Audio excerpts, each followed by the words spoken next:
नमस्कार, बिहार न्यूज में आपका स्वागत है। मैं हूं आपके साथ दिव्या सिंह। बढ़ते हैं खबरों की ओर।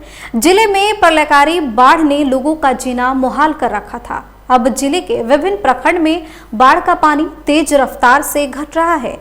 ऐसे में मुंगेर, बरियारपुर, हवेली, खड़गपुर मुख्य मार्ग के दसभौरा निर्माणाधीन पुल पर जान को जोखिम में डालकर चचरी के सहारे मोटरसाइकिल और साइकिल ले जाते लोग दिख रहे हैं। वहीं स्थानीय लोगों ने बताया कि डायवर्जन पर बाढ़ का पानी आ जाने से हवेली, खड़गपुर, बरियारपुर मुख्य मार्ग का संपर्क लगभग 10 दिनों से टूटा हुआ है। लेकिन कुछ लोग जान को जोखिम में डालकर निर्माणाधीन पुल को चचरी के सहारे पार करते हैं। अनुमान लगाया जा रहा है। ये डायवर्सन पुल अनुमान तो 1 सप्ताह लगने वाला है। यहाँ का इंजीनियर बोला गया है कि मैं इसको कोशिश कर रहा हूँ कि जल्द से जल्द हो जाए।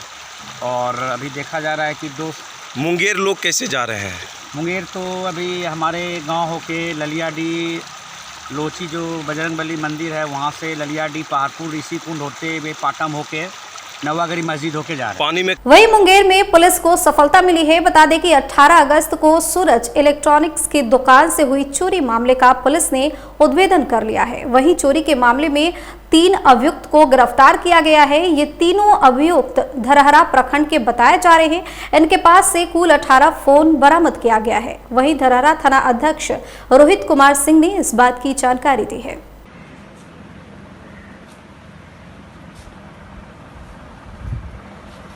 बात गोपालगंज की कर लेते हैं, जहां वन विभाग के मजदूर तिल तिल कर मरने को मजबूर है। मामला गोपालगंज जिला के भोरे वन प्रक्षेत्र से लेकर सिवान जिले के महाराजगंज वन प्रक्षेत्र तक का है। वन विभाग में वर्षों से कार्यरत दैनिक मजदूरों को सरकारी मजदूरी दर से भी कम रकम दी जाती है और मजदूरों से सादे कागज मास्टर रोल पर हस्ताक्षर करा लिया जाता है। वहीं कुछ मजदूरों के खाते पर विभाग द्वारा मोटी रकम भेजी जाती है और फिर वन क्षेत्रीय पदाधिकारी द्वारा डरा धमका कर निकलवा लिया जाता है और इस तरह से मोटी कमाई वन क्षेत्र पदाधिकारी करते हैं। सीधा आरोप लगाते हुए मजदूरों ने कहा कि वन प्रक्षेत्र पदाधिकारी द्वारा यह गोरख धंधा वर्षों से चला आ रहा है। बोली मंगवा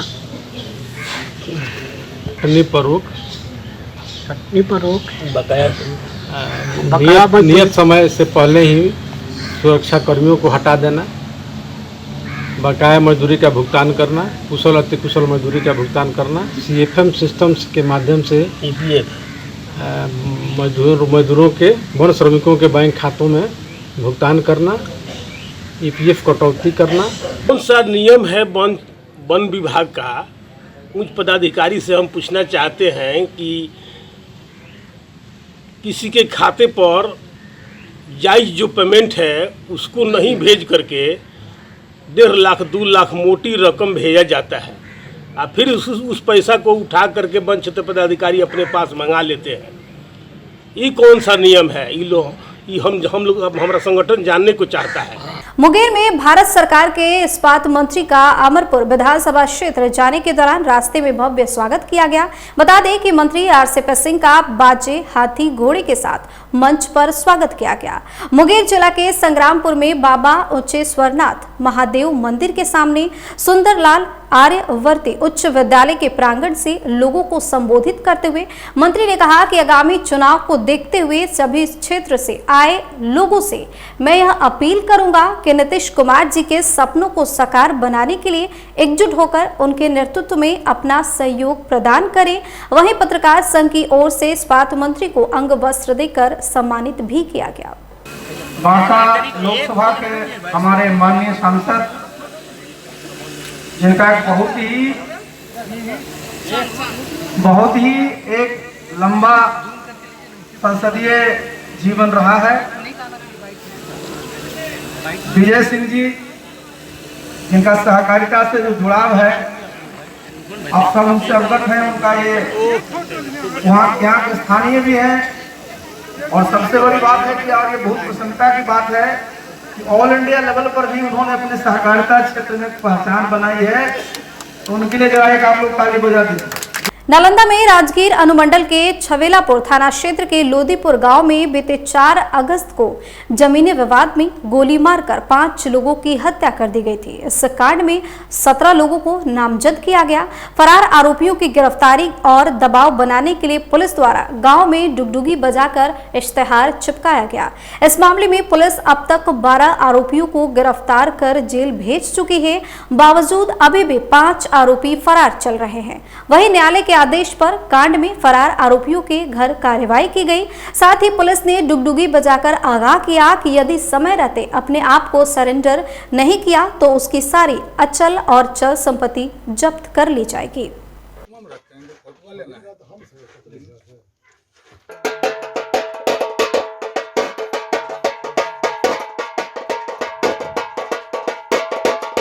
बात नालंदा की कर लेते हैं, जहां हरनौत थाना क्षेत्र के वीरमपुर अली नगर के पास सड़क पर खड़ी टेम्पो में अनियंत्रित ट्रक ने पीछे से टक्कर मार दी, जिससे टेम्पो पर सवार एक किशोर की मौत हो गई। मृतक हरनौत थाना क्षेत्र के मिर्दाहा चक निवासी बताया जा रहा है। घटना की सूचना मिलते ही परिजनों में कोहराम मच गया। दुर्घटना की सूचना पर पहुंची हरनौत पुलिस ने शव को कब्जे में लेकर घायलों को अस्पताल पहुंचाया। थानाध्यक्ष देवानंद शर्मा ने बताया कि दुर्घटना के बाद ट्रक सवार ट्रक समेत फरार हो गया है। पुलिस मामले की छानबीन में जुट गई है। घर से पढ़ने के लिए जा रहा था, 6 बजे निकला था और 4-5 लोग अपने दोस्तों के साथ था। कहाँ घर से पढ़ने के लिए जा रहे हैं? मिर्दाहा चक से जा रहा था हरनौत पढ़ने के लिए। अच्छा। तो बीरमपुर रास्ता में ही टेम्पो रुकल था, उधर से ट्रक आया और मार दिया पाछे। कितने लोग जा रहे थे? यही 10 लोग था। सब एक ही गांव के थे? हाँ, सब गाँव में के थे। भारत सरकार के पहल पर भारत नेपाल मित्रता को बढ़ाने के उद्देश्य से बाढ़ राहत सामग्री से भरे 28 ट्रक की खेप को 9वीं बटालियन एनडीआरएफ कैंप बिहटा से रवाना किया गया, जो नेपाल को सौंपा जाएगा। इस राहत सामग्री को भारत नेपाल सहयोग के बैनर तले बिहटा स्थित एनडीआरएफ कैंप से 9वीं बटालियन के कमांडेंट विजय सिन्हा ने हरी झंडी दिखाकर रवाना किया। उन्होंने बताया कि भारत सरकार के पहल और दिशा निर्देश पर एनडीआरएफ ने family resident plastic sheet, synthetic sleeping mat आदि से भरे 28 ट्रक को नेपाल के लिए रवाना किया है।